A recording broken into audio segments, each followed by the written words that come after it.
Hello, good morning, Troy. How are you doing? Morning. Good, how are you? Good, good. Well, in this meeting, I'm going to ask you a few questions about your program.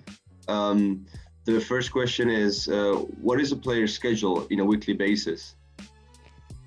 For COVID, I mean, for the most part, I'll talk like normal times. So I try to mimic athletics being around 15 to 20 hours a week. If it would be 20 hours, it's because there's conference matches or other matches outside of practice. But for the most part, no more than 15 to 20. And I'm also very lenient. So if someone was like a pharmacy or a law student here, some of their weeks get very hard with their studies. So I let them take a day off practice, take 2 days off practice. So I have one pharmacy student on my League of Legends team who hasn't been in a practice the past 2 weeks, but he's been coming to his matches the past 2 weeks. And I'm okay with that. He just had a really hard schedule. So I try to be very lenient and know that esports isn't their priority, but it's also something they want to do. Okay, and how do you make, how do you help players build a personal brand? I mean, I don't hold them back. I think that's the biggest thing. If they would want to stream, they can stream in the rooms. If they want to create a Twitter following, I mean, I have social media student workers that could help them with that and like tell them what we do for our brand building. If they want to do anything outside of like just being like a player streaming, we have student workers for all kinds of jobs. So like content creation or managing the streams, just helping manage the program. So there's a lot of different routes they can take for building their resume for if they would want to get a job in esports later or whatever they're doing. Okay, great.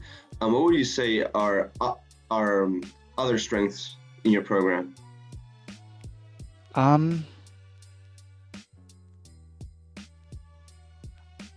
mean, it's a program that does everything right, I think, outside of like the extra things. So there's scholarship. If you're a good player, you're able to get a good amount of scholarship.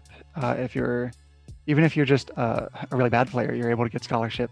And the way I have it is I try to division out my teams so that everyone has an opportunity to play. So, I mean, I could have like 40 league tryouts and I could just make string after string after string.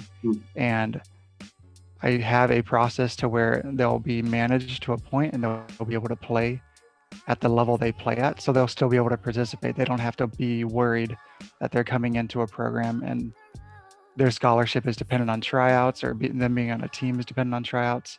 So I guess that would be like a really full spectrum competitive program I have going. Extra things my program does. The student worker thing is pretty cool. I mean, they get paid to work. And I have a generic esports assistant role where I kind of let them do what they think they want to learn to do. I don't micromanage them very hard. I don't tell them what they have to do day to day. I just let them think what works and then they try it out and I give advice on that. Yeah, I think that's it. I think I just do the normal as best I can. Yeah. Okay, Troy. Well, thank you very much for your time. Bye. Yep. Thank you.